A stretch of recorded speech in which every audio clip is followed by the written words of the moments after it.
Howdy everyone, and welcome to the 2021 Christmas special. My name is Cliff from the YouTube channel called Vintage Time. Most of you know that I'm a gem cutter, and this video this year is a little bit earlier than normal because I'll be going to Tasmania to visit family and hopefully find some gemstones. So this year in 2021 has been, well, it's been an unusual year in terms of faceting, lots of highs and lows, and you'll get to see that in this video. So on behalf of my family to yours, we wish you and everyone out there a very Merry Christmas and a safe New Year, and we'll see you in the new year. Take care everyone, bye.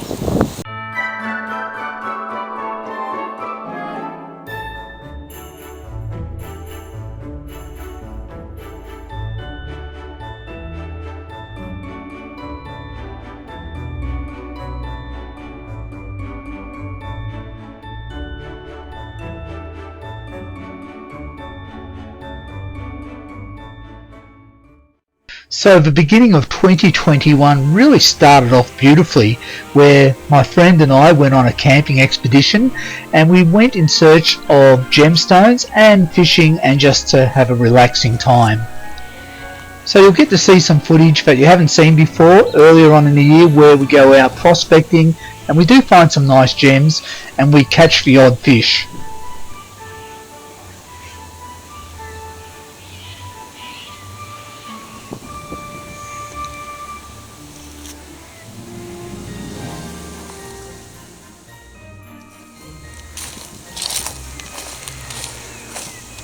We'll head off now, Merv.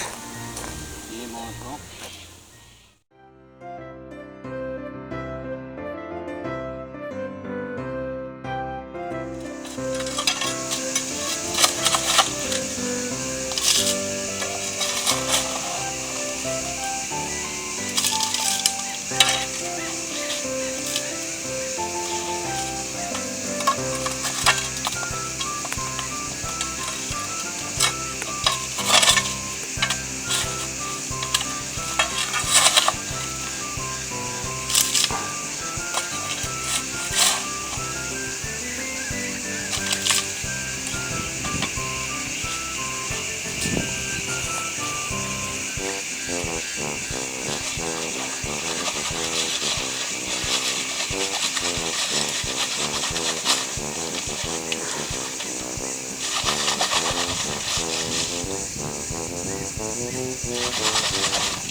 Oh yeah, Let's have a look. Oh yeah. oh, tourmaline and anything. That's a big piece there. Yep. There's another piece. Nothing else, I think. But where the tourmaline is, that's a good sign. Yep. Because that's where you may find some topaz. I'll keep those. Yep.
What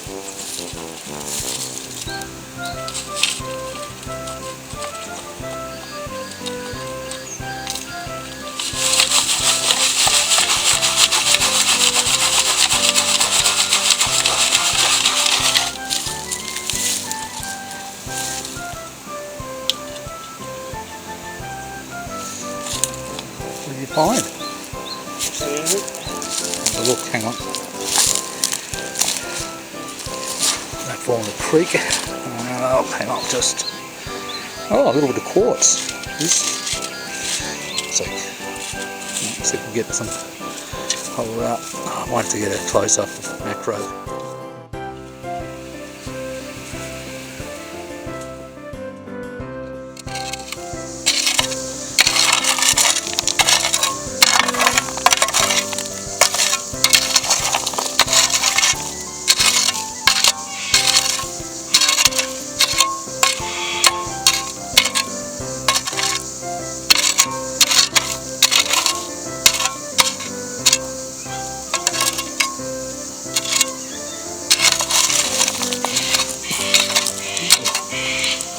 Tourmaline.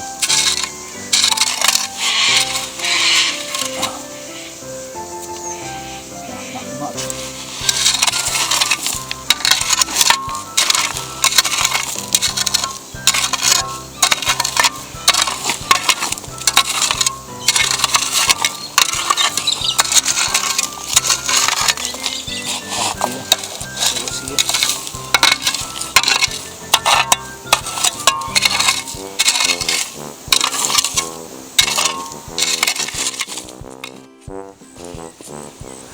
Okay, after we turned the camera off, I found this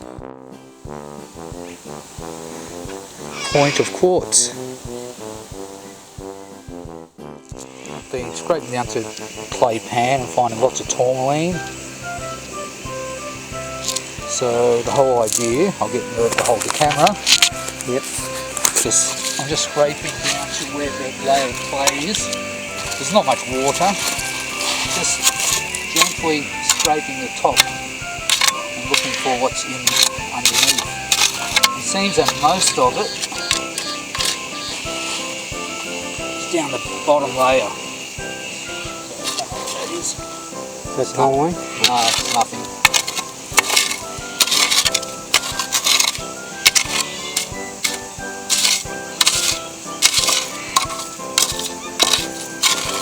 There's a bit there, I think. It's a piece. It's just the side of a bit. It's pretty rough. Anyway, I'll just stick that in my pocket.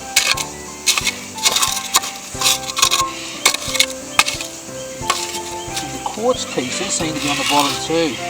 Well, that's probably not a good piece, but that's the type of stuff that will sit on the bottom of this clay pan.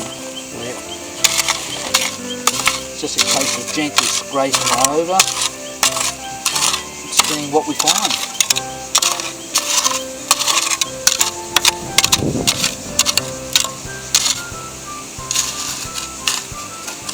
That's quartz. Got no colour in it.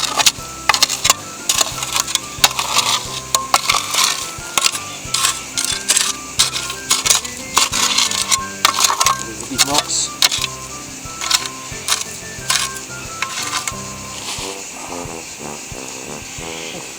What that is? Oh no, it's nothing. You have bits of quartz on the bottom, it's probably from before.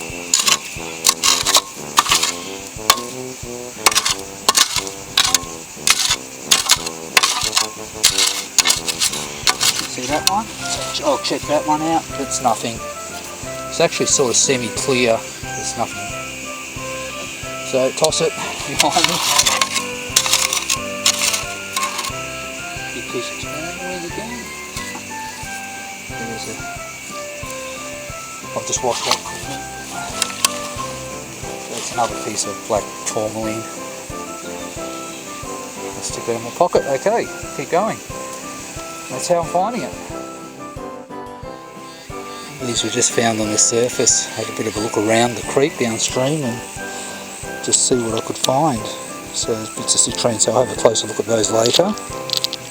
And maybe I'll get some cutters out of these.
Oh, good. Did you just catch him?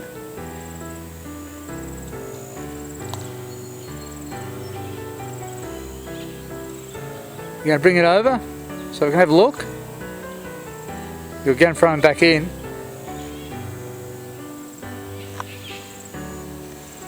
I've just caught a redfin. Over this side, the spinner.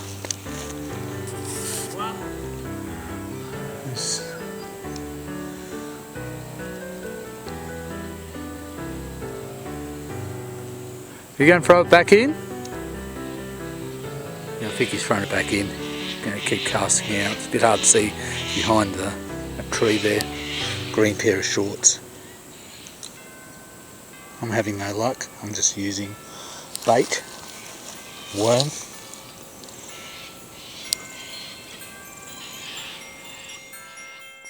On our camping expedition, we found time to go on a day trip and visit the Rockery, which is a gemstone museum in central Victoria. And both my friend Merv and I were pretty excited about this trip because both of us just got out of lockdown in regional Victoria, and it was the first time that we could actually go away. So this camping trip and going to the Rockery was really great. Unfortunately for those people who lived in Melbourne, they were still in a lockdown within the city limits of Melbourne, and they weren't allowed to visit regional Victoria.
So around about March, April this year, the Facet Star went into storage, and then I purchased an other older Australian machine called a Gemmaster GF2. And the reason I bought this machine is because, well, it's good to have a backup machine, and also this machine had a vernier, which meant I could cut within the tolerance of 1/10 of a degree.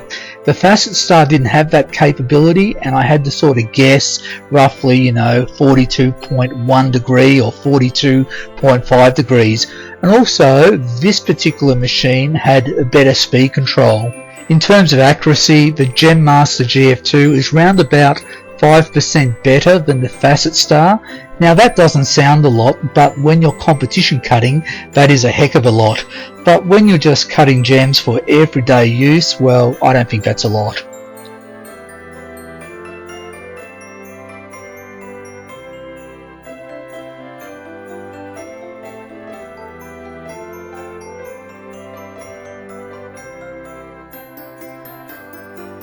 So about a month later, there's a bit of a downturn in life. I'm back into lockdown once again, having had a great start to the year. Then we have a mouse plague, and of course mice are just horrible, but the dog is loving it, chasing mice everywhere. So coinciding with the mouse plague and a lockdown, my faceting hasn't been the best, so I'm getting into a bit of a slump with the faceting at this stage.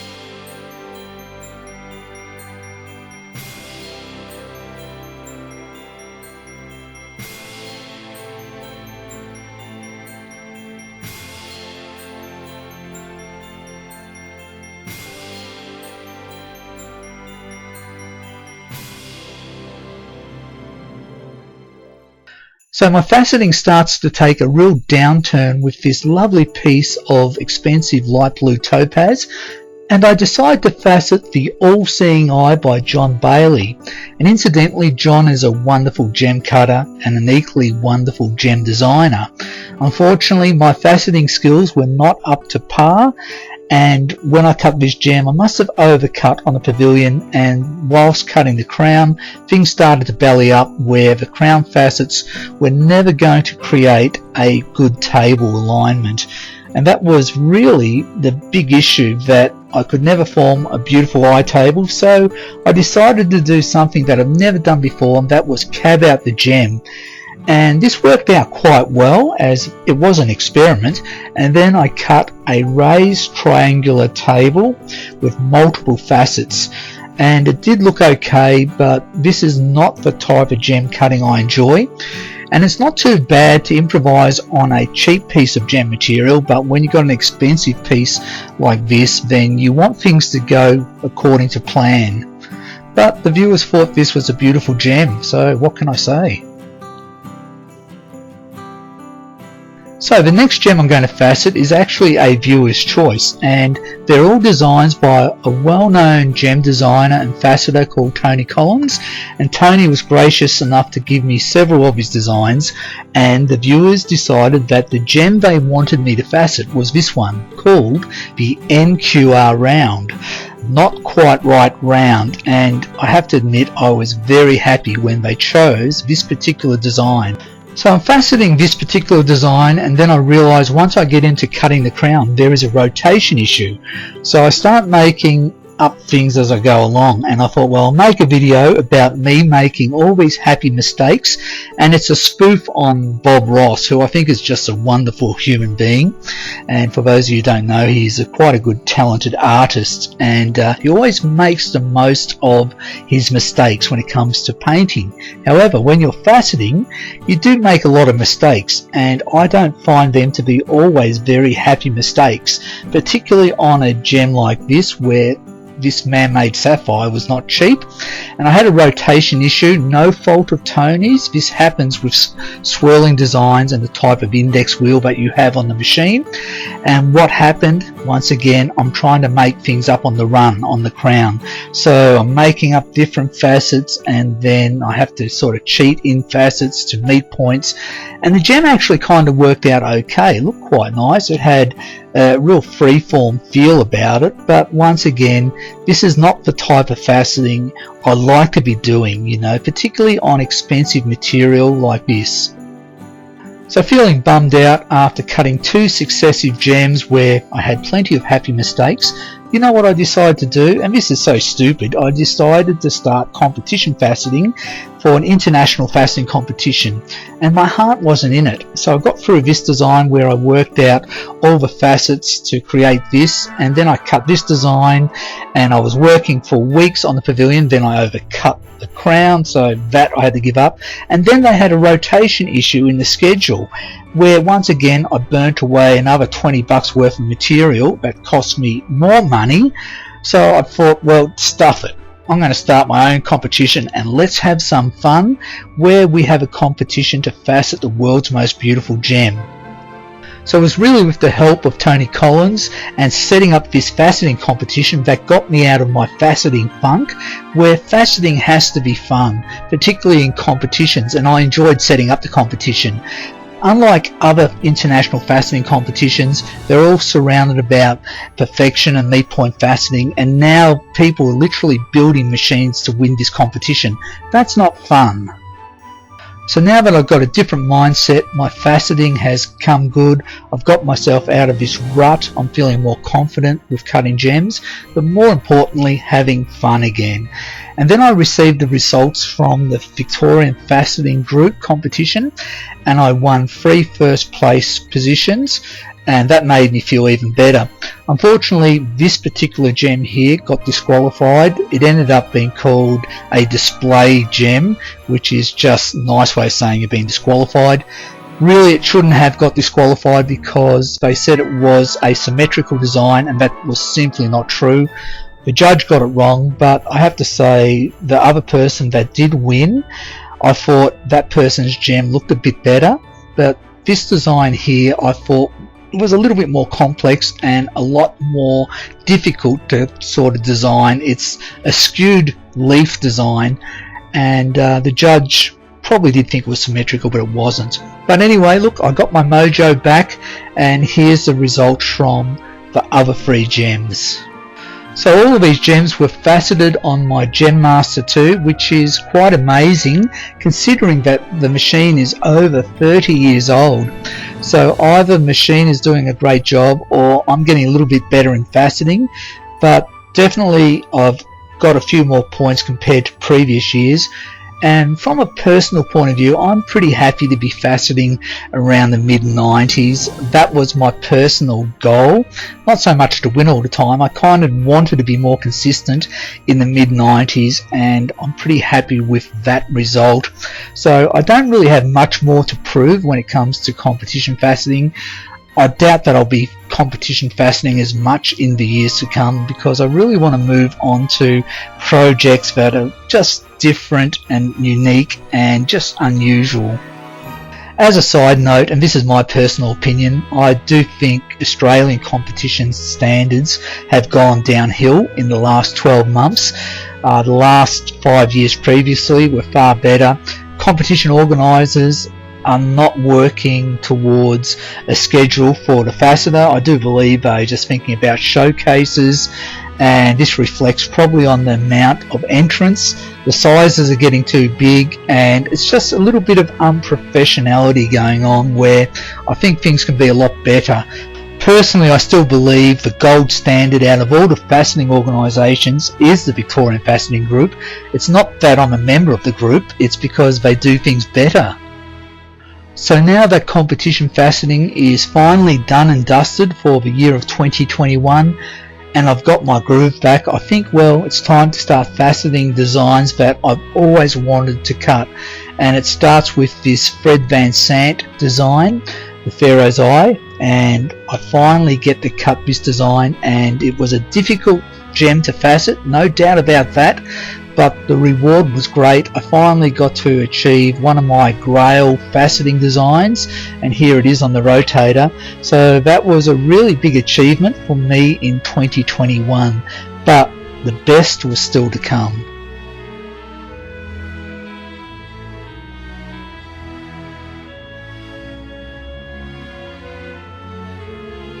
So this year I didn't facet many of my own designs. However, I did come up with this design called the Eye of Anubis, And this is a very unusual design in terms that we have a square outline, but the actual table of the gem has that definitive eye shape, and that's what makes this particular gem more unusual than some of my other designs, because when it comes to eye designs, they are usually shaped as a navette.